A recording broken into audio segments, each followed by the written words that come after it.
हरियाणा में बहुत सारी योजनाएं चल रही हैं दोस्तों, क्या आप उनके बारे में जानते हैं? अगर आप नहीं जानते हैं तो ये वीडियो देख लीजिए, उसमें आपको पूरा आइडिया हो जाएगा कि हरियाणा में क्या क्या योजनाएं चल रही हैं। बीपीएल कार्ड से लेकर क्या योजनाएं हैं, कितनी इनकम तक आप बीपीएल कार्ड बनवा सकते हैं और भी गरीबों को लिए क्या योजनाएं चलेंगी।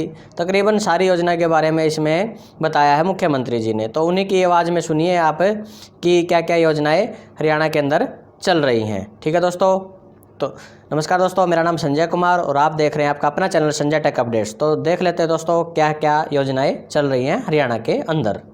इस देश को आजाद कराने के लिए बहुत से कार्य किए, उन सबको आज हम इस अवसर पर अपने श्रद्धा सुमन अर्पित करते हैं, उनको श्रद्धांजलि अर्पित करते हैं।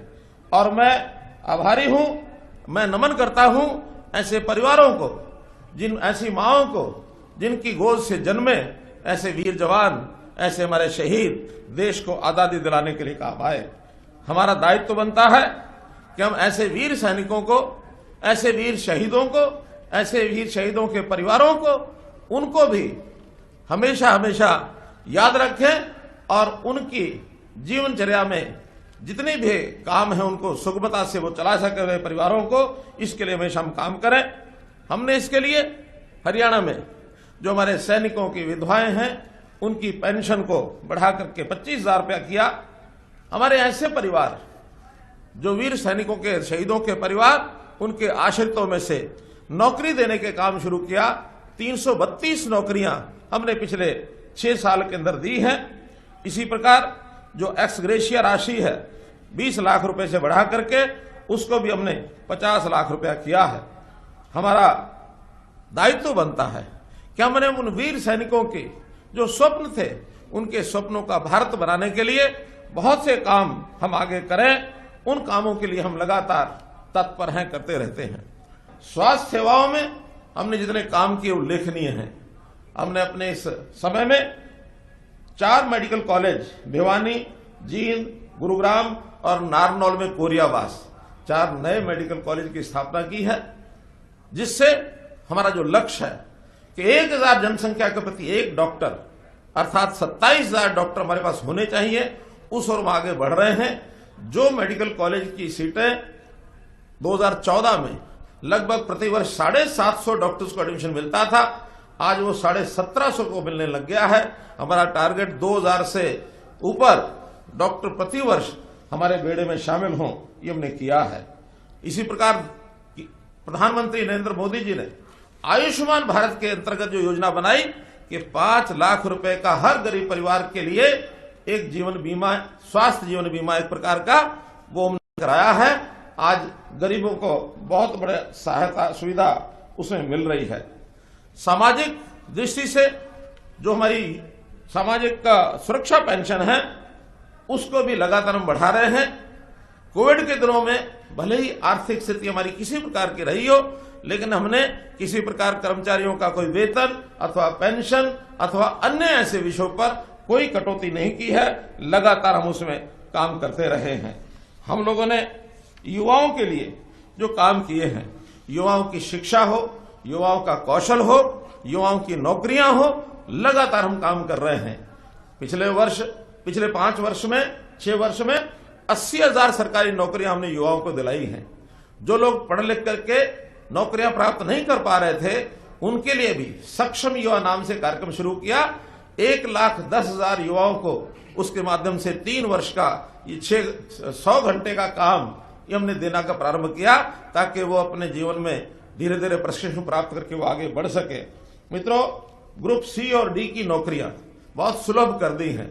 अभी एक बार रजिस्ट्रेशन करने के बाद एक ही फीस में लगातार 3 वर्ष तक वो कितने ही एग्जाम उसमें अपीयर हो सकते हैं। उनको बार बार फीस भरने के लिए आवश्यकता नहीं है। ग्रुप सी और डी के इंटरव्यू हमने समाप्त कर दिए हैं। एक बार की परीक्षा में जो भी सेंट्रल एलिजिबिलिटी टेस्ट के माध्यम से योग्यता होगी, उसमें ग्रुप डी के लोगों को अपनी बारी से नौकरी मिलती रहेगी। केवल ग्रुप सी के लिए विभाग के अनुसार एक अलग से और परीक्षा पास करनी पड़ेगी। ये नौकरियां हमने शुद्ध मेरिट पर देनी शुरू की हैं। पर्ची और खर्ची इसको बंद किया है। युवा बहुत ही संतुष्ट है इस बात से, उसको इस बात का संतोष है कि पढ़ाई के बाद योग्यता के आधार पर उसका फल मिलने वाला है। कॉलेज में पढ़ते ही उसको पासपोर्ट की व्यवस्था लागू की ताकि उसको अप्लाई करने के बाद पासपोर्ट मिल जाए। इस वर्ष में 6,800 विद्यार्थियों ने अपनी पढ़ाई के साथ ही डिग्री प्राप्त करने के साथ उसको पासपोर्ट मिला है ताकि उसको आगे चल करके किसी प्रकार की कोई कठिनाई ना आए। प्रदेश के अंदर हरियाणा के युवाओं को नौकरियां मिले, 75% नौकरियों का ये प्रावधान ये भी हमने प्राइवेट नौकरी के लिए ये किया है। तो इसलिए मित्रों, युवाओं के लिए ये जो सब काम किए हैं इससे हमारा युवा बहुत संतुष्ट है। जहां तक बात किसानों की है, 2022 तक हर किसान की आय डबल हो, ये हमारे प्रधानमंत्री जी का लक्ष्य है और उस लक्ष्य की ओर हम आगे बढ़ रहे हैं। इसके लिए जितनी भी उनकी कठिनाइयां हैं उनको दूर करने के लिए, चाहे खाद की हो, बीज की हो, बिक्री की हो, एमएसपी की हो, एमएसपी में 50% कम से कम लाभ उनको मिलना चाहिए, इस प्रकार की योजनाएं बनाई गई हैं। और प्रोक्योरमेंट के नाते से हरियाणा एक ऐसा प्रांत है जिसने 9 फसलें अपने एमएसपी प्रदेश सरकार की योजना से ही की है, खरीदारी की है। आसपास किसी और प्रदेश ने नहीं की है। गेहूं धान के अलावा चाहे बाजरा हो, कपास हो, चाहे मक्का हो, इन सब मूंगफली हो, मूंग हो, इस प्रकार की फसलों को भी एमएसपी पर हमने खरीदना शुरू किया है। साथ ही सब्जियों में भावांतर भरपाई योजना कि किसी प्रकार का अगर लॉस होता, घाटा होता है तो उसकी भरपाई सरकार करेगी। बीमा में जहां प्रधानमंत्री फसल बीमा योजना लागू की गई, वैसे ही मुख्यमंत्री बागवानी बीमा योजना इसको हमने लागू किया है ताकि सस्ती दरों पर प्रीमियम पर उसको बीमा करवाने का ये मौका मिल जाए।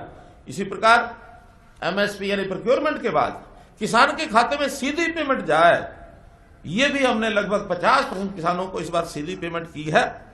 जितनी उनकी सब्सिडीज हैं, बेनिफिशरीज जो हैं, उनको सीधा उनके खाते में डीबीटी के पैसे भेजने शुरू किए हैं। किसान को बहुत सुविधा हुई है, सहूलत हुई है। उसके खाते में लाखों रुपया जाने का जो क्रम पहली बार उसने देखा है, किसान इससे बहुत संतुष्ट है। अपनी जमीनों की रजिस्ट्रियां, ये भी एक दुविधा हमेशा बनी रहती थी और इसको हमने ऑनलाइन डिजिटल तरीके से करने के बाद, चाहे वो खेती की जमीन हो अथवा अन्य प्रॉपर्टी हो, इसकी बिक्री बहुत सुविधाजनक तरीके से की है। जो भ्रष्टाचार इन चीजों में होता था उसको हमने बंद किया है। जहां किसान क्रेडिट कार्ड की सुविधा किसान को होती है बैंक से लोन लेने में, वहीं हमने पशुधन क्रेडिट कार्ड इसकी भी सुविधा उपलब्ध कराई है। पशुधन बीमा योजना ये भी हमने कराया है ताकि पशुओं का भी ये जो उनका नुकसान होता है, लॉस होता है, उस बीमा योजना में उसको ये लाभ मिल सके। मित्रों, मेरी फसल मेरा ब्यौरा, ताकि हर किसान का एक खाता बने कि कितनी फसल उसने बोई है, कहां जाके उसको बेचनी है। कभी खराबा होता है तो उसको कंपनसेशन ठीक से मिल जाए। ये झगड़े जो दुनिया भर के होते हैं उनमें से बाहर निकले। पानी की बचत, ताकि सिंचाई उन इलाकों में भी हो सके जहां अभी तक सिंचाई नहीं होती। माइक्रो इरिगेशन के नाते से वह पानी पहुंचाने का हमने काम किया है। और जब पानी की खपत ज्यादा होती है, उसमें मेरा पानी मेरी विरासत जैसी योजनाएं हमने लागू की। 7,000 रुपये प्रति एकड़ उनको इसका सब्सिडी एक प्रकार की दी गई है ताकि वो पानी की बचत करें। मुझे खुशी है बताते हुए कि लगभग 80,000 एकड़ में हमारे किसानों ने धान ना बो करके इस बार अन्य फसलें ये बोई हैं ताकि उसमें पानी की बचत ये उनको हो सके। हमारा ग्रामीण क्षेत्र, इसके अंदर भी सुविधाएं बहुत हमने दी हैं। विकास के सब प्रकार के काम, चाहे वहां की गलियां हैं, नालियां हैं, पंचायतें हैं, पंचायतों को हमने शिक्षित किया है। और अभी तक तो शिक्षित पंचायत यही हमने काम किया। इस बार से नई पंचायतें जो आएंगी, हम न केवल शिक्षित पंचायतें बल्कि प्रशिक्षित पंचायतें, उनके ट्रेनिंग के भी प्रावधान ये हम करेंगे ताकि इस लोकतंत्र में हमारी जो सबसे मूल इकाई है पंचायत, वो जनता को किस प्रकार से सुख पहुंचा सकती है, चाहे विकास के काम हैं, चाहे दैनंदिन कठिनाइयों को हल करने के काम हैं, हमारी पंचायतें प्रशिक्षित भी होंगी। ये हम काम करेंगे। बिजली हमने 24 घंटे ये देने का वायदा किया था। आज तक कोई मुख्यमंत्री इसको पूरा नहीं कर सका। मुझे बताते हुए खुशी है कि आज 26 जनवरी के दिन जो अभी पिछला 5,000 गांव का जो हमारा 24 घंटे बिजली जा रही थी, आज से 223 गांव में और 24 घंटे बिजली हमने शुरू कर दी है। तो ये 5223 गांव आज से हो गए हैं। अभी 1500 गांव ऐसे हैं जहां 16 घंटे, 18 घंटे, 21 घंटे बिजली मिलती है। बहुत जल्दी उनको भी 24 घंटे की उस मुख्य धारा में हम लेकर के आएंगे। गांव में हमने ग्राम सचिवालय बनाए।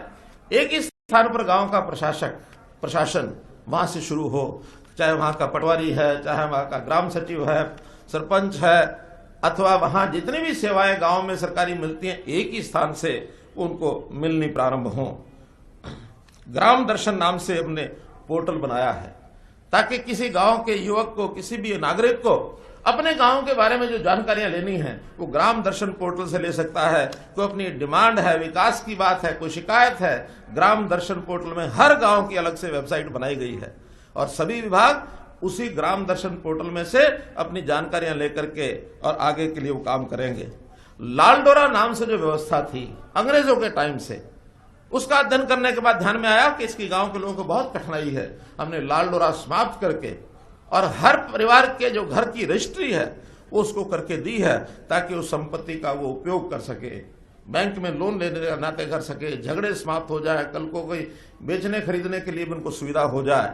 और एक और बात की प्रसन्नता कि हमारा ये जो लाल डोरा समाप्त करने की योजना, इसको देश भर में अपनाया गया और अभी 8 प्रांतों में स्वामित्व नाम से ये योजना ये चल रही है। सब लोग इसको बहुत ही एक सराहनीय काम बता रहे हैं। घर घर में नल से जल, ये लगातार हम काम कर रहे हैं। लगभग 28 लाख परिवारों को जल से नल, ये हमारा टारगेट है जो ग्रामीण क्षेत्र के अंदर है। और उसमें 3 जिले, पंचकुला, अंबाला, कुरुक्षेत्र, हर घर के अंदर जल से नल, ये काम पूरा हो चुका है। शेष काम चल रहा है, बहुत जल्दी पूर्ण होगा। शहरों में भी विशेष बात, लोकतांत्रिक व्यवस्था में चुनाव हर 5 साल बाद होते हैं। शहरों में हमने एक व्यवस्था शुरू की कि मेयर, चेयरमैन, चाहे वो नगर निगम है, नगर परिषद है, नगर पालिका है, इनमें डायरेक्ट चुनाव होंगे। पहले ये इनडायरेक्ट चुनाव होते थे, तो जनता को और अधिकार हमने दिया है डायरेक्ट चुनाव के माध्यम से। और शहरों के अंदर इस बात को नागरिक बहुत पसंद कर रहे हैं, ये हमने काम किया है। अमृत योजना, स्मार्ट सिटी, इस प्रकार की योजनाएं भी वो लगातार और वो आगे बढ़ रही हैं। हमने नए नए विभाग भी बनाए हैं, चाहे उद्योग में एमएसएमई, लघु और सूक्ष्म उद्योग के लिए अलग से एक विभाग, ताकि अधिक से अधिक काम कर सके। पिछले 5 वर्ष में 48,000 छोटे उद्योग ये हरियाणा में लगे हैं, जिसमें से 5 लाख लोगों को और एक प्रकार से रोजगार मिला है, प्राइवेट उद्योगों को रोजगार। तो ये अलग से विभाग बना करके और इस काम को और आगे बढ़ाया जाए। 21 जिलों में हम उद्योगों के क्लस्टर ये बनाने वाले हैं ताकि लघु उद्योग अथवा बड़ा उद्योग किसी एक सेक्टर को लेकर के क्लस्टर वाइज इस काम को आगे बढ़ाए। इसी प्रकार नागरिक संसाधन सूचना विभाग ये हमने बनाया कि हर नागरिक, हर परिवार उसकी एक एक सूचना हम प्राप्त करें, ताकि हर नागरिक और हर परिवार को क्या चीज की आवश्यकता है, कैसे उसको सुखी बनाया जा सकता है, कैसे उसकी इनकम बढ़ाई जा सकती है, कैसे शिक्षा का प्रसार कर सकते हैं, कैसे उसके रोजगार की हम चिंता कर सकते हैं, कैसे उसके मकान की चिंता कर सकते हैं। हर बात की जानकारी इस विभाग के द्वारा एकत्र की जाएगी ताकि लोगों को उसका लाभ दें।